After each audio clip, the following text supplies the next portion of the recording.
He's wearing the hoodie. Both these players very talented, have a lot of experience playing Magic, and AJ is going to start things off on turn 1 with a Thoughtseize off of Llanowar Wastes.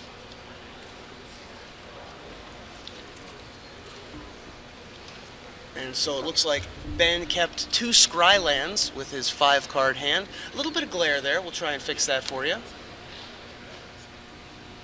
Ben's deck, by the way, most of these blue-black control decks have been not running Ashiok recently, and they've been only running 2 Pearl Lake Ancients as the win conditions. Ben's deck, by the way, has 3 Ashiok, 1 Pearl Lake Ancient as his main ways to win the game. What do you think about moving towards Ashiok? I'm not the biggest fan of Ashiok in decks where I have Perilous Vault. It is very good against the green decks, though. I will say this, they have a harder time attacking it with their ground creatures, and you putting a couple creatures in play is actually pretty good off them. I saw a game, I think we saw a game yesterday, or I saw a game online yesterday where someone had a Carotid and a Courser in play with their blue-black control deck. It was actually pretty cool seeing them do what the other deck was supposed to be doing. Right. And I think that AJ did actually end up taking an Ashiok. Ben scries a card to the top of his library. We get the glare fixed right away. AJ looks like he's going to play a basic forest. We'll see if he's able to follow it up with the Sylvan Caryatid. The ubiquitous Sylvan Caryatid. Now, AJ is pretty versed in Magic. Do you think he actually knows what he's playing against as soon as the first land comes into play here? Well, if he didn't know from the first land, he certainly knew from the Thoughtseize. Right. But as soon as the land happened, I'm almost positive that he knew that Perilous Vaults were in his future. You could maybe assume, if you hadn't seen in your opponent's hand, that they were playing something like Sidisi Whip, but I think it has to be blue-black control once you see the second one in a row. Yeah, absolutely. And here we have turn 3 for AJ Sacher. We have a Courser of Krufix. And he is going to be able to start the implied card advantage there on his side of the board before Ben is able to get too much going. The thing about the blue-black control deck is that it does have a lot of card advantage, but it's all very expensive. The 5 mana Jace's Ingenuities, 8 mana that becomes 2 mana later in the game, dig through times, things like that. Whereas AJ's incremental card advantage in the form of Courser of Krufix and also Whip of Erebos is much cheaper than Ben's. All right, so what Ben's going to look to do is just control the board for the first couple turns of the game, 1 for 1, 1 for 1, that kind of thing, and then he's going to look for a turn where he can do 2 things at once. You know, like cast a Jace's Ingenuity while killing your guy, or untap after casting a Jace's Ingenuity, Hero's Downfall something, leave up Dissolve. Yeah. If he ever gets in that situation where he's just fine, he's not having to use this entire turn to answer what you're doing, and gets to leave his shields up, as people say, then he'll be way ahead. It looks like a 1-for-1 did happen with the Hero's Downfall taking down the Courser of Krufix. AJ followed it up with a Siege Rhino, meaning that Ben is going to lose 3 life, and AJ is going to gain 3 life. Patrick Chapin wrote about Siege Rhino that the only downside to the card is that you're already playing a 4/5 Trampler for 3 mana. The downside is that you have to pay the extra colorless to gain 3 and make your opponent lose 3. It is such an incredible card. Very good in these slower matchups, as well as just being able to hold off aggressive creatures. Ben plays a turn 4 Perilous Vault, and that is going to get Reclamation Saged right away. This is what we had talked about right before the match. Usually they don't interact well with Perilous Vault, but AJ just has the Reclamation Sage to get it. This is such a huge tempo play by AJ. This might actually be game-winning. Well, there's a Drown in Sorrow to kill off 1 Reclamation Sage, and that is the 1 main deck Drown in Sorrow that Ben has. I like it in this field full of what you would assume is going to be token. It's generally not dead against too many decks right now. Yeah, it's good against value creatures. Eidolon of Blossoms also gets swept up in it, so I like it as a 1-of, maybe even as a 2-of. And Bile Blight as a follow-up as well, with the in addition to the Drown in Sorrow being able to clear AJ's board. And I'll tell you this right now, Ben will not be above just casting it in game 1 to scry 1 in matchups if it's bad. Yeah. Just 3 mana scry 1. And so here we have a Sacher Wayfinder that is actually going to whiff. It is going to put a Hornet Queen into the graveyard, but remember, AJ missed a land drop last turn, and he's going to miss another one this turn as well, unless he finds a land off of this second Sacher Wayfinder, which he found one on the 8th card. There's the Cave of Koilos. Now, we talked about win conditions before this. That's always what you want to talk about with control decks. How do they actually finish you? And we talked about how Ben doesn't have many. Well, AJ's going to help him out a little bit here. There's a very real possibility that AJ gets decked in this game. Yeah, because of the Satyr Wayfinders in addition to the Ashioks, which is why AJ prioritized that Ashiok so early on. AJ, currently his win condition is going to be a pair of 1/1 green creatures coming into the red zone, dropping Ben down to 12. Now, since Ben has already cast a Bile Blight and a Drown Sword, this isn't a bad plan. 2 damage a turn is actually good enough sometimes against the blue-black control deck if you can have follow-ups for pressure and do a few other things along the way. Follow-up, Sylvan Carry added. Ben Lundquist is going to tap out at the end of the turn and remove a couple cards from his graveyard to cast a Dig Through Time, try to refill his hand and find a couple more, probably trying to dig for another card advantage spell like Jace's Ingenuity or another Dig Through Time, in addition to a way to slow down AJ, either a Perilous Vault, maybe another Bile Blight, something along those lines. This Dig Through Time looks very good, actually. I saw a Perilous Vault, a Jace's Ingenuity, a Dissolve, all the kind of weapons that Ben wants. It just depends on what he has in his hand right now, what he's going to take, and how he thinks the game's going to plan out. So he probably wants to be able to do something like take Perilous Vault, take Dissolve, if he has a land, play the Perilous Vault, and have Dissolve up. From that point, your Shield Surge's up and he can take a lot of damage. He can go down to 4 in this matchup, and since he's at an odd number, it's going to work out.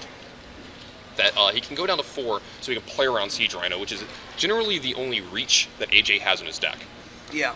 The ways that AJ has to finish people off from out of nowhere are hasted creatures off of Whip of Erebos and Siege Rhino, just lightning helixing you to the face. I'm taking a look at Ben Lundquist's deck here for life gain. He has 4 Dismal Backwaters, and I think he only has 1 Radiant Fountain.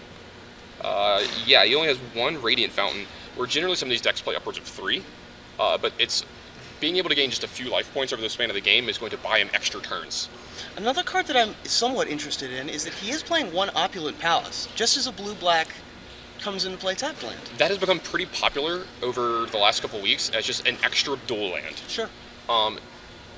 You play enough basics and lands that come into play untapped that it doesn't hurt you, and the added value of having another land that you could play turn 1 that adds blue and black is a pretty big deal. The fixed Ancestral Recall, Jace's Ingenuity there.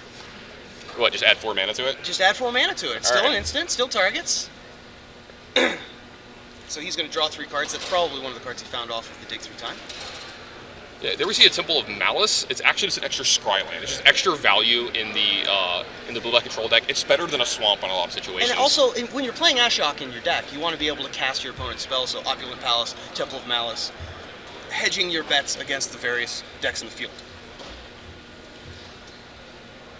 And there's another Bile Blight.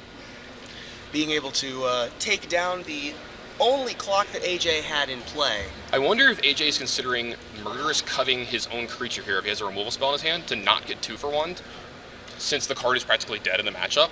We talked about if AJ gets 2 for 1 too many times in this matchup, he's probably going to lose. And you see the Murderous Cut in his hand. I hadn't seen it at the time, but it had to be what he was thinking about.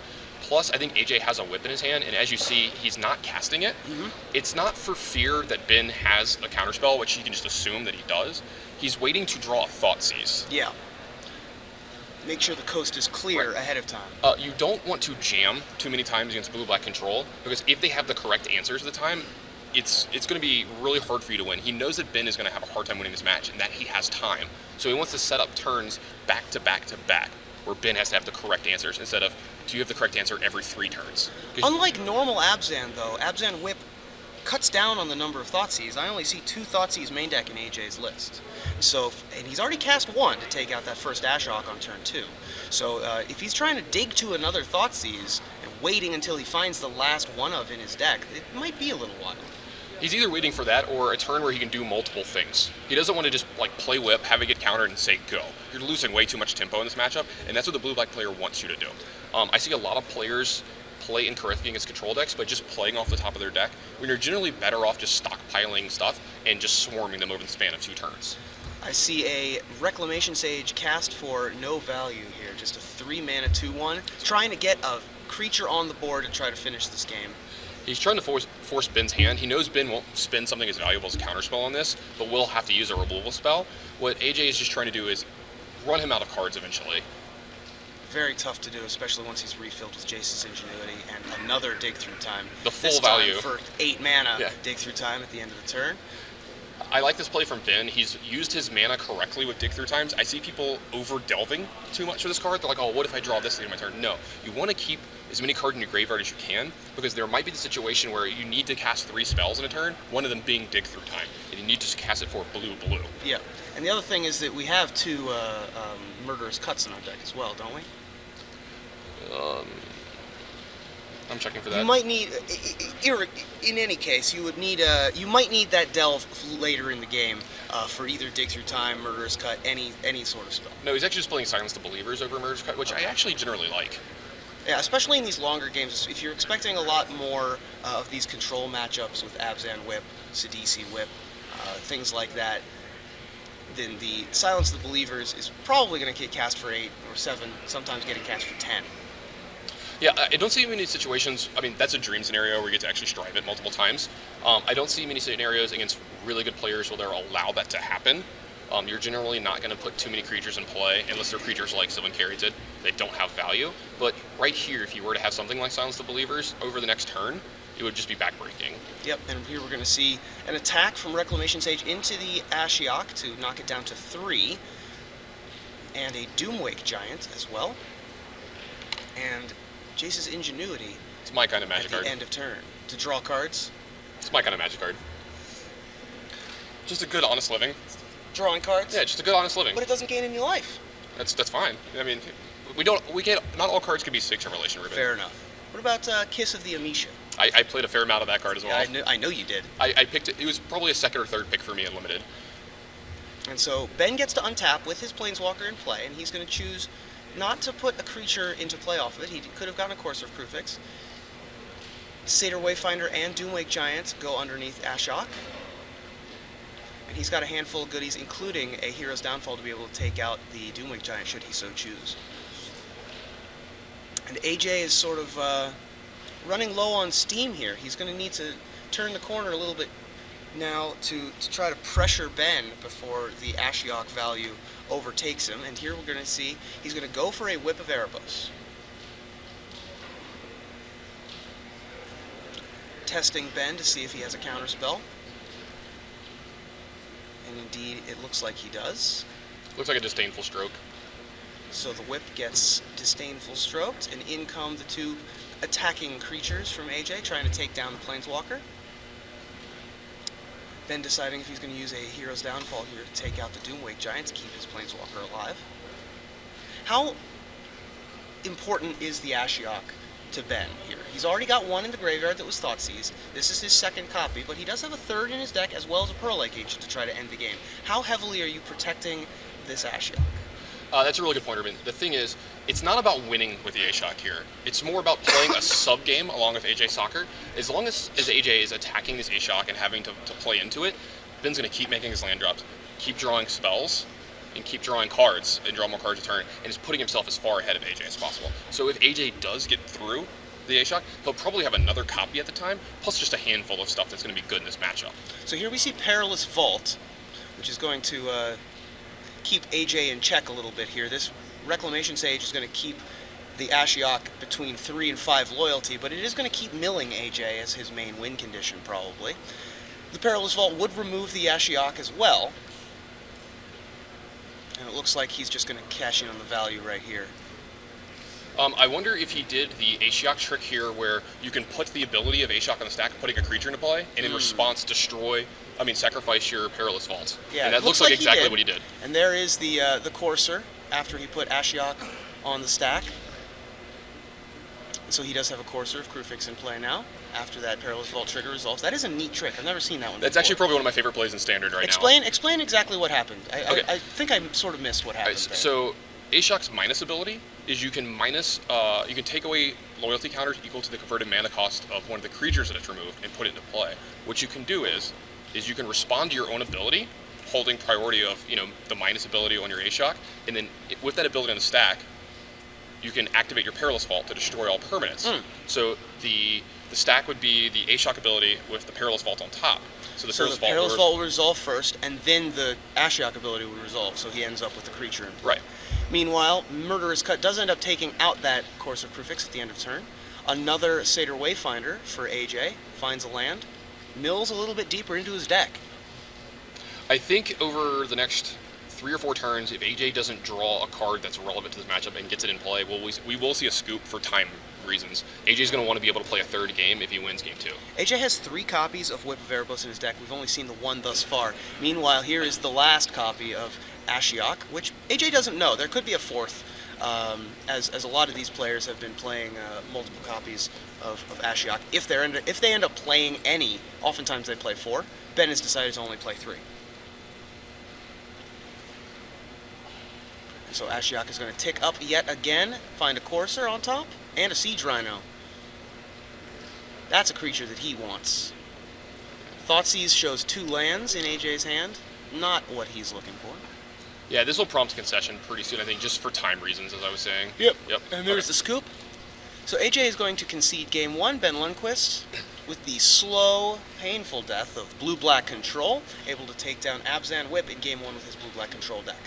And so we are going to quickly bring it back to the booth. Hello there, welcome back to CardMageddon main event coverage. I am Reuben Bresler alongside the Tannon Grace. We're going to be joined by our 3rd member of our coverage team, Michelle Roberson, aka Esper of the Fractals, doing some interviews and analysis in between rounds here today. But right now we have AJ Sacher and Ben Lundquist, 2 pretty decorated pros, up against each other in round 1 here of the main event of CardMageddon. You were talking about some of your favorite decks in the format yesterday. Right. And one of them was blue-black control. And you've been telling some of your friends on Twitter and on Facebook that maybe they should play blue-black control in their local PPTQs, in their pre-TQs. And one of your friends, I believe, said that he ended up winning one of the PTQs with blue-black control. Why is it so strong right now, not just against Abzan Whip, but against the expected field? Well, the expected field is actually a good matchup for it in almost every game. You're a pretty big dog to decks like Mono Red. You just don't have enough interaction early. But the fact that a lot of these Abzan like mid-range decks can't do too many things in one turn at a time.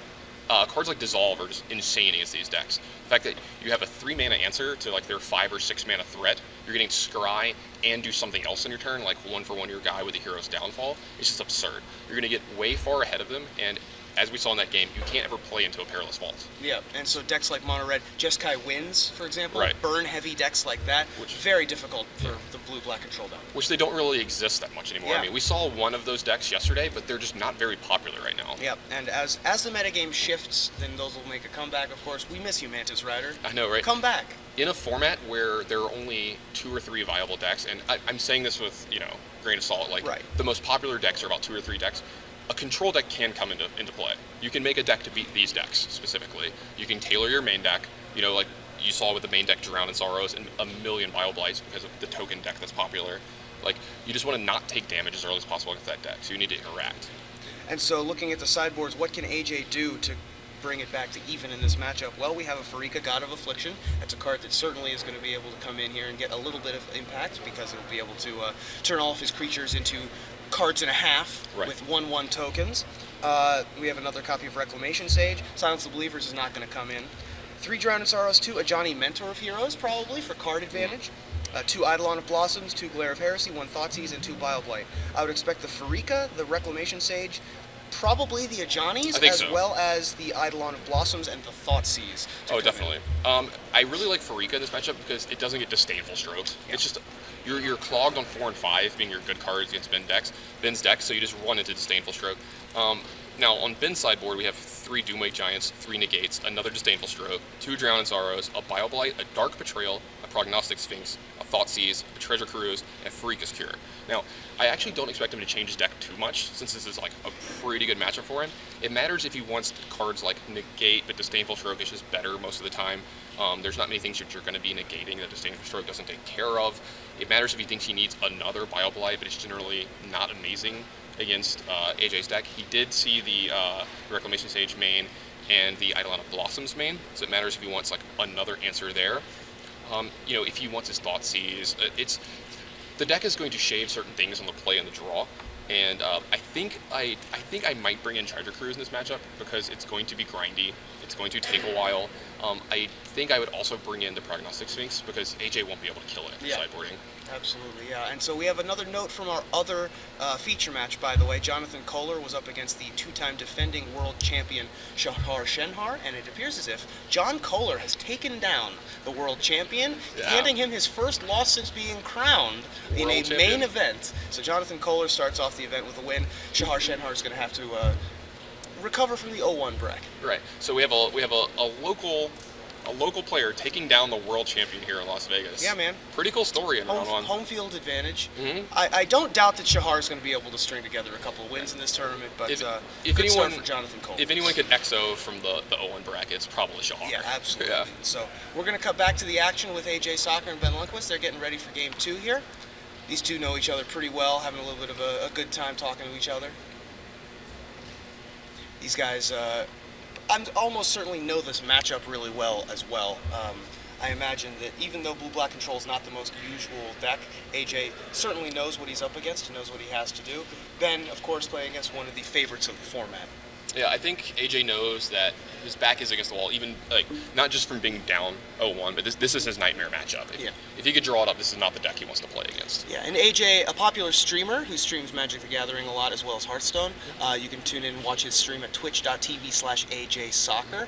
Was doing a lot of practice this week, both with the Yuya Watanabe Jeskai Tokens deck, and also this Abzan Whip deck. Elected that he was just going to go ahead and play the favorite of the format as we start things off. There's Opulent Palace on Ben's side of things. AJ finds himself a Sacher Wayfinder on his turn 3. And now you're seeing one of the things I was trying to make a point about is why this matchup is good for the Blue-Black Control deck. You have so many come into play tap lands, so you don't do a whole bunch on turns 1, 2, and 3, but neither does the Whip deck. It allows you to just play your lands tapped with Impunity. Yeah. So AJ does have a quote-unquote threat in play, although that Dismal Backwater does time walk the Sacher Wayfinder a little bit. And we're going to see a turn 3 Ashiok Nightmare Weaver immediately, and that is not what AJ wanted to see. He actually milled a Hero's Downfall there, which is one of AJ's only clean answers against Ashiok. It is very hard for AJ to kill an Ashiok in this matchup. Absolutely. He's only got 2 main deck Hero's Downfall, no more in the sideboard. This is what I was talking about Ashiok being so good against the green decks. They don't attack it well, because generally they're attacking it with one giant guy, which you can kill it, and then your Ashiok can just keep ticking up. And the loyalty on that Ashiok goes up very quickly. And so Eidolon of Blossoms is going to be the follow-up for AJ. He's going to draw a card off of that. That's one of the really important cards for AJ in this matchup. He needs to have a turn 3 or turn 4 Eidolon of Blossoms, and then to start cashing in on it immediately. We find a Hornet Queen this time off of our Ashiok, so still not a quote-unquote castable spell for this Ashiok, as it only turned over 1 creature, and it's a 7-drop thus far, so... There's a Perilous Vault on turn 4. AJ is going to be able to keep this Ashiok in check, it looks like. A Perilous Vault, quite perilous for AJ's permanent base deck. One of the few decks in the format that has a favorable matchup against Whip of Erebos, the card. Although, Reclamation Sage making yet another appearance. We have 3 of those after sideboard being able to take out the Perilous Vault. Again, I said I like Reclamation Sage in this matchup for the reason you're seeing, being able to interact with Perilous Vault. Plus, it's just a 3-mana card that doesn't get hit by Disdainful Stroke. It's actually a threat in this matchup. If you can go Sacher Wayfinder into Reclamation Sage, 3 a turn is not a small amount, plus it outraces the up ability on Ashiok. This most recent time it took down Siege Rhino and Doomwake Giant, and it blink if you missed it. Utter End, another answer to the Ashiok. So we're running low on answers that aren't just attacking this Planeswalker. For 3 mana, this guy has had quite an impact on the game. Now, you're seeing something that's starting to happen now with a lot of the Abzan decks. They're more green-black than they are Abzan, and they're starting to make the white a light splash now. Yeah, much closer to the green-black Constellation list, like you were mentioning earlier. Sure. Yeah, I love that deck right now. There's a lot of them in the room today. I expect it to be a very popular deck choice. And here we see another Perilous Vault. With Ashiok at 5, it's probably going to die this turn. I actually had a good talk with Ben yesterday. He was trying to decide on what deck to play, and this is actually one of the ones that I told him to play. AJ, though, does have the Utter End in his hand, by the way. So he's going to be able to attack this Ashiok, and, if he so chooses, Utter End the Perilous Vault to keep his 5 power worth of creatures in play, if that's the direction he wants to go. He also has I believe he will. He also has a Whip of Erebos, which doesn't seem like the best possible option here to right. throw that directly into a Perilous Vault. And we are going to see the Utter End. Exile target non-land permanent. The the closest we're ever going to get to actual Vindicate in Standard ever again, I do think. Right. Now, this is the kind of game that AJ wants to play. This is the kind of game that he can win. If Ben were to actually be able to take care of AJ's side of the board here, he has a Hornet Queen to follow up. Now, I like this play main phase 1 from AJ. It's most likely this is going to get dissolved, but it's pretty sure that his creatures are now going to get in for more damage instead of just like removal spell. You need to make Ben do things here. Yep, and so the dissolve does in fact counter the Whip of Erebos, and 5 damage is probably going to come in. We're still resolving the dissolve. Still resolving the scry here. A couple of little guys coming into the red zone: Eidolon of Blossoms, Satyr Wayfinder, and Reclamation Sage. AJ Scrylands have been very good for him this game. He's bottomed almost every card. That's another good thing for him this game. He needs to have good card choice. He needs to get to 7 or 8 mana and then just stop there. Yep. And he doesn't even really need to put another threat on the board, creature-based, I should say, as he top decks Ajani, Mentor of Heroes, which is quite a potent card here as well. It's going to require Ben to have a different kind of answer than most of these creatures. However, he's going to go with Doomwake Giant, attempting to draw a card with the Constellation trigger on Eidolon of Blossoms. Eidolon of Blossoms says that whenever it or another enchantment enters the battlefield, he draws a card.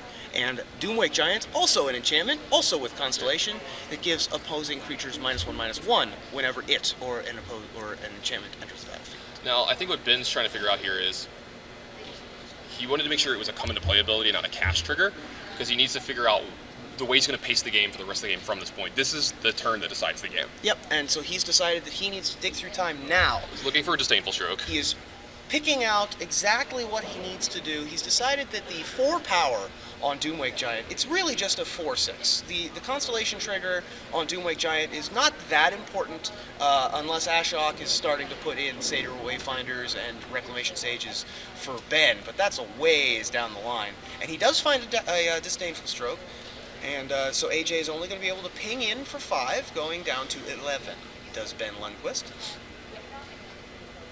AJ still has a lot of gas in the tank, though. He has a Johnny and Hornet Queen in hand.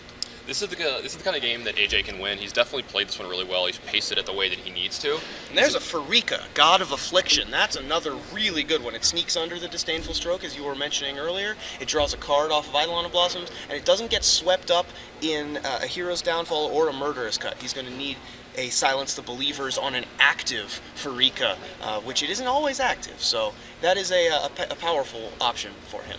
I had actually talked to someone recently about this. I think this format at some point in time is actually going to devolve into, on turn 5, cast Thoughtseize, take your Disdainful Stroke, cast my 4-drop. Yeah. Or, turn 6, cast Thoughtseize, cast my 5-drop. And here we have 7 mana, Silence the Believers in response to a Doomwake Giant. So that's going to not allow the Constellation trigger to resolve. We're going to take out the 2-power creatures, and the Doomwake Giant will enter the battlefield, and only 1 damage into the red zone this turn, dropping Ben to 10.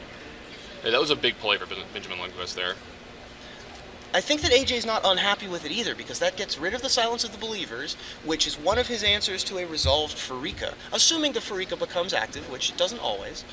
And there is the Treasure Cruise that you said would be brought in there, paying for it like it's a Jace's Ingenuity, 5 mana, draw 3 cards. Got to remove a couple from your graveyard, of course, but nevertheless, 3 cards are 3 cards, and this means, I think, that AJ is going to get to put into play both this Whip of Erebos that he's drawn and the Pharika. Yeah, it's going to be, if you were to play 2 4-drops or more this turn, it'd be interesting to see which way he went first. Yeah. But the Pharika doesn't have to worry about any spell here in Lundquist's deck. This is actually just going to resolve. And so here's Pharika, God of Affliction. One of the abilities on Pharika is that it is indestructible. It's a colorless green-black enchantment creature. However, it's only a creature if the devotion to the combination of green and black is 7 or more, and currently the devotion is only 4, so it's just an enchantment in play. Also has the ability of pay a green mana and a black mana to remove a creature in a graveyard from the game. Make a 1/1 Death Touch enchantment creature token. So that will trigger Constellation. Yeah, I was going to say, that's important. And it puts it into play on the player whose creature was removed. Right. Now, Ben doesn't have any creatures in his graveyard. AJ does. So he's going to be the one that's going to be getting all of these enchantment snake tokens, as you see here. And he does cash in on the value immediately, getting a 1/1 token. And there's a Thoughtseize. Ben Lundquist down to 5. If Ben is really under the gun here, he's going to have to respond as Thoughtseize. He might actually just play his entire turn here in response to his Thoughtseize. I do see a Dissolve. Yeah, okay. So that's I actually like this play from Ben. We're going to not only conceal information, but if he's going to take something like Dissolve anyway, we might as well get the Scry trigger, as long as we have enough mana to do what we want this turn. And so if AJ plays his 8th land, then it's possible that we could see the Hornet Queen making the Pharika active. But it looks like instead we're going to be playing Whip of Erebos. There's another counterspell. That's a Disdainful Stroke, I think? That's the second Dissolve. Second Dissolve. Yeah. Still living up. He's going to Hero's Downfall, this 4/6 here. Yep. 3 spells, 3 3-mana spells. Yep. Means that Ben falls to 3 based on these 2 1/1s. That is not a life total you wanted to be at, by the way. That is not a life total he wants to be at, and AJ still has a black and a green mana up to be able to make another snake to create lethal next turn. Besides just trying to live for the rest of the game, he actually needs to find something like Dismal Backwaters and Radiant Fountains from this point on as the lands that he wants. He doesn't want to draw any other lands but those. So AJ does make another snake. It would be interesting to see if Lundquist still had the Drown in Sorrow in his deck, because it would actually be a really, really good card at this point in time. Knowing that Pharikas and Eidolon Blossoms are going to be some of AJ's main ways to kill you, it'll be interesting to see if these cards were still in his deck. Pearl Lake Ancient makes an appearance here, probably going to stand in front of this Sacher Wayfinder, and falling to 1 would Ben Lundquist. I believe that he has a Dig Through Time in his hand. I'm not sure the amount of cards in his sideboard, in his graveyard, but he probably can still cast it this turn. But he's tapped out except for 2 mana for now, so it looks like AJ is going to be able to play this Ajani Mentor of Heroes with relative impunity, because he can create a 1/1 chump-blocking, death-touching snake whenever he so chooses. And AJ's deciding that he wants to try to find a creature. He does. It is a Courser of Crufix. Ajani Mentor of Heroes has 2+ abilities. One of them is to look at the top 4 cards of your deck and choose either an aura, a creature, or a planeswalker and put it into your hand. It's practically every card in his deck. Yep. Its other plus ability is to distribute up to 3 +1/+1 counters on creatures you control. Alright, and it looks like Ben's going to pack it in there. He didn't find an answer on the top of his deck, and he wasn't going to be able to dig through time to find enough answers. Being at 1 and knowing that AJ can make a snake at the end of his turn. Yeah, and so we're going to go to a game 3. The pacing of that game actually was relatively surprising to me, because I thought that the first 5 or so turns were in Ben's favor. Right. Yeah, the first 4 or 5 turns were sort of in Ben's favor, but AJ had a hand that could deal with the way that Ben was working out the game. The Reclamation Sage onto the Perilous Vault was game-changing. Yeah. If that Perilous Vault got to untap, if you got to untap with the Perilous Vault in play, the entire game would have been different. I think Ben actually would have been victorious. Absolutely. But the Reclamation Sages have been very timely so far in this match, and we'll see if AJ can do the same in Game 3. So, I think that Pharika is not only powerful, but possibly the best tool that AJ has. Right. Ben's going to have to be very careful in letting Pharika resolve. I think AJ has 3 copies of it, so it's going to be hard to always be able to play around it, but I wouldn't be surprised to see the Drown in Sorrow, if he took it out, maybe come back in his deck after seeing what AJ's plan is in these games. Yeah.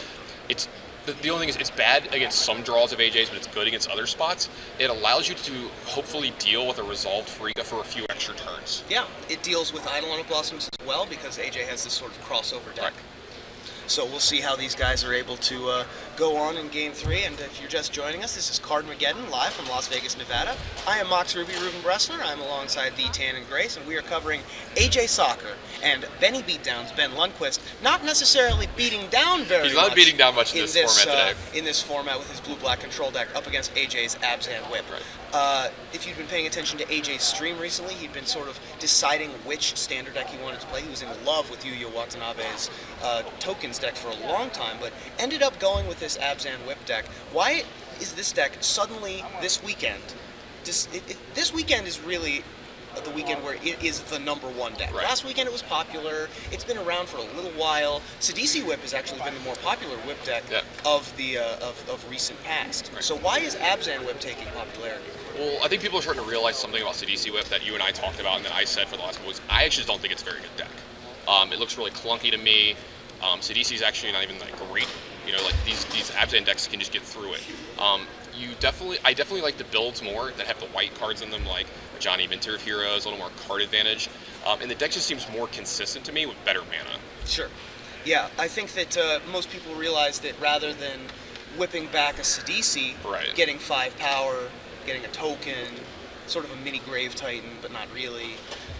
They would much rather just do it to a Siege Rhino. Right. Siege Rhino's a good card, and they've decided that they would like to rebuy all of their Siege Rhinos, give them lifelink as well, and so that's the direction that we've taken this deck. And this deck in particular has even evolved even further, more towards a green-black devotion style deck that we saw the Peach Garden Oath popularizing at the World Championships. Yeah, again, we're going to go back to the mana thing. This deck is practically 2 colors. Yeah. I mean, it has white cards in it, it has Siege Rhino, but it's a splash. Yeah. And you get to free splash off a lot of your dual lands, because you can just play the tri-land instead. So we're going to cut down to the action here. Blue-black control. Oh, we're way into the action here, as we see. Yeah, they were playing quickly. Yeah, they are playing quite quickly. We might be near the end of the round as well. These guys are playing relatively quickly. So we have a Reclamation Sage in play. And we're around turn 4. We saw a Thoughtseize on AJ Sacher taking another copy of Reclamation Sage. It looks like he has a land-heavy hand, so... We're getting live totals updated for you right now, guys. Yep, Ben is at 18 after 1 attack from that Reclamation Sage. AJ still at 20. These Reclamation Sages have been doing some overtime here Yep. in this matchup. I definitely talked to a bunch of my friends today going in. Any deck that could cast it, I said you probably want to have Reclamation Sage main in some number today. It's just so good versus the field right now. And so 3-mana Hero's Downfall takes out 3-mana 2/1. Ben's game plan is just to survive late enough that he can start taking over with his super late game spells. And here is Doomwake Giant for AJ Sacher. Looks like that is going to get Dark Betrayaled. And after Dark Betrayal, we get Dig Through Time. That's the kind of turn that Ben wants on turn 5, is 2 spells. Cheap kill spell, cheap draw spell. Yeah, this is where Ben Lundquist's deck is going to actually turn a corner. If he can get through this turn without something big happening from AJ's side, as long as his Dig Through Time was good, you're going to look to see Ben really take over this game from here. If he is able to have 2 turns in a row of 2 spells, like this turn he went Dark Betrayal, Dig Through Time. If this turn he goes Kill Spell, Ashiok, something along those lines, it's going to be quite difficult for AJ to come back from that. But it looks like he's just going to, did not hit another land, staying at 5 lands right now. AJ finds himself a Courser of Krufix and then finds Llanowar Wastes on top, off of it, gaining a life. If AJ doesn't do anything else this turn, it's just Courser Krufix, Ben's going to let it live and cast that Jace's Genuities in turn, which looks like this is what's happening. Yep. We need to make sure that we make land drops here. And indeed he does draw 3 cards at the end of the turn. He has Hero's Downfall. And also has Despise, it looks like. So he's going to take Siege Rhino, while also showing off 2 lands and Doomwake Giant. Looks like Ben again did not draw a land. But we get a Perilous Vault into play, knowing the coast is probably clear as long as AJ doesn't... He knows the top card of AJ's deck too, which we don't. But he probably can see that AJ... Well, AJ fetched here. Yeah. But he could probably see that the top deck was not going to be something to destroy this Perilous Vault. And if he can dodge something from this Perilous Vault here, which he's going to, this is going to be a great play for Ben. Even though he missed land drops, he gets a Perilous Vault into play, and AJ's going to have to put the brakes on a little bit. Yep, AJ only putting Ben down to 15 here with this Courser of Krufix. He's probably going to have to put this Doomwake Giant into play to be able to make sure that the Perilous Vault goes off this turn. He can't just sit around and let Ben 1-for-1 him for the rest of the game. Yeah, this is a weird situation we were talking about earlier where do I play into Perilous Vault? Do I play into just getting Hero's Downfall? I mean, it's going to be very awkward. I think he's going to say go. He's going to say go. He's going to wait till his Siege Rhino and maybe another threat going on. He knows Ben isn't going to Perilous Vault just the 2/4 here, just the Courser. So I think he has a little bit of time, but this is a losing battle in the long run. Especially if Ben starts to draw lands, which he did that turn. You know Ben's hand is all spells. And so AJ decides that he's going to take the value immediately with the land on top. Seeing Satyr Wayfinder does AJ Sacher. In comes the Courser of Krufix, dropping Ben to 13. AJ being nice and moving his deck a little more into the camera for us. He has a Doomwake Giant and a Siege Rhino in play. 8 lands, so he can't play them both this turn. Yeah, he's going to just play the Doomwake Giant here. AJ elects to play the Doomwake Giant, the more expensive as well as the non-come-into-play ability. Yeah, he wants this. He wants the Rhino to resolve for sure every game. And so the Perilous Vault does end up going off there, taking out the Courser of Krufix as well as the Doomwake Giant, and Ben is able to untap with 6 lands and nothing in play and drop another Perilous Vault. Right, leaving up Disdainful Stroke here if he has it. Which, I mean, I would actually disdainful stroke this Rhino if you were to cast it here and I had a disdainful stroke, and just leave this Perilous Vault in play for the rest of the game. Because you want it to be able to answer Farika. 4 really good ones. Courser, Whip, Eidolon, Siege Rhino go to the graveyard off of that Satyr Wayfinder. Not what AJ wanted to turn up there. AJ with naught but a land and a Siege Rhino in hand. So we saw AJ really execute his game plan in Game 2, and we're seeing Ben really, again, leverage his deck against AJ's here in Game 3. You're seeing very good Magic play from both sides, and just actually showing you how to win the matchup from each side of this match. Well, the other thing is that this is the first Perilous Vault. Well, I guess Game 2 we saw Perilous Vault activate, but this is the first Perilous Vault that 2-for-1'd. Right. AJ, and showing the power of just having a sweeper in this blue-black control deck. It's going to be interesting to see if he's going to actually disable stroke this Rhino, as I said I would. I definitely would. I would want to keep this Perilous Vault in play as long as possible. AJ is trying to actually get him to activate the Perilous Vault here. He wants to get 2-for-1 here, so cards in the future like Farika and Whip, which are harder to remove for Ben's deck, get to actually stay in play.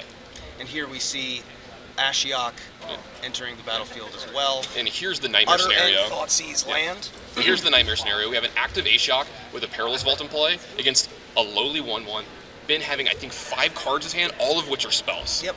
2 of which are Hero's Downfall, so the next 2 threats that AJ draws aren't even going to finish him off. I see some blue cards. If one of them is a dig through time, this game is actually just over. Yeah. There's a land, also putting a Johnny, Hornet Queen, and Hero's Downfall into the bin. AJ's flips off of his Satyr Wayfinders have not been too friendly to him, putting a lot of really powerful spells into the graveyard. Ben's deck is just firing on all cylinders here. Ben is definitely, the engine is going. AJ's going to make him play it out, but the writing is on the wall for both players here. Ben knows he has this game won as long as he doesn't mess up. AJ knows this as well. And there is the dig through time. Tapping out for it, being able to refill his hand. Another copy of Ashiok, if he so chooses. Another Perilous Vault, as well as a Dissolve. Looks like the Dissolve and a 3rd Hero's Downfall are the choice. The viewers can't see it, but we actually have a second camera angle where you can see the players. The body language on AJ Sacher right now is priceless. Yeah, he is just happy to be here. He's just watching things happen, and you guys can see the body language as well. So, cutting back to the action here, you'll see AJ. The Ashiok triggered and found himself a... We might get to see a fun one this game. We might get to see Ashiok put a Hornet Queen into play. Yeah, I have never actually had the pleasure of doing that myself. Now, something that happened while we were looking at the players is the Drown in Sorrow took out 2 Satyr Wayfinders, so he did end up bringing in at least one of the Drown in Sorrows to be able to clean up some of the mess. I'm so smart. You're very smart. I'm proud of you. Eidolon of Blossoms trigger, or comes in off of the Ashiok trigger this time. Now, Ben actually doesn't have any ways to abuse the Eidolon of Blossoms, but as I said, here comes the Hornet Queen. Hornet Queen triggers, bringing in a couple friends to the Death party. Touch flyers. And even though AJ is at 23, he's not long for this world. Right. There's a Reclamation Sage. This is one of the situations where the life totals actually have almost no bearing on the match. Right. A little bit of a late Reclamation Sage, unfortunately, for AJ, while it is probably going to be able to take out this Perilous Vault.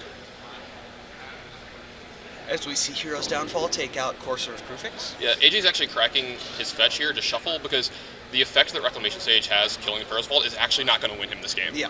He needs a Doomwake Giant now. It's the only way he gets back in this game is if he casts a Doomwake Giant here, it somehow resolves, and then we just go from there. Otherwise, he's going to start taking 6 in the air every turn, and this game's going to end very, very quickly. So we see Satyr Wayfinder and Courser of Crufix, in addition to a land off of the Ashiok. And in come the team of flyers. 5 damage a turn. So AJ Sacher has about 2, maybe 3 turns remaining. Well, we still top deck the Reclamation Sage, Yeah, even though we shuffled it away. Perfect. And so Ben decides that he doesn't need that Perilous Vault anymore. Finds looks like a Disdainful Stroke off the top. His hand is full of goodies.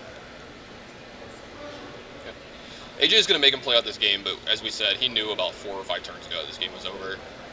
This is again is showing you why I said I actually like blue-black control in this format. If you get these kind of matchups all day, you saw what it took for AJ to win a game too. Yeah. He had hit after hit after hit every single turn that directly lined up with Ben's draw, and Ben missed some land drops. Yep. So it was like the perfect storm for AJ to win this game. AJ tried to pick off a couple damage off the Ashiok, And that's going to probably prompt and that hit a Hero's Downfall. Farika, God of Yep. Affliction, gets countered, and AJ extends the hand. So, Ben Lundquist, 2-1 over AJ Sacher here in round 1 of the main event of CardMageddon in Las Vegas, Nevada. AJ into the 0-1 bracket, where he will have to fight his way back to try to make it to the top 8 here in Las Vegas. Reuben Bresler alongside Tannon and Grace. Blue-black control in the hands of Benny Beatdowns. What do you think? You know, I used to see him playing Boros decks. I really thought we were going to see like 1-drop, 2-drop into burn spell, but seeing Dismal Backwater into Opulent Palace and to Sure. dissolve your play, it's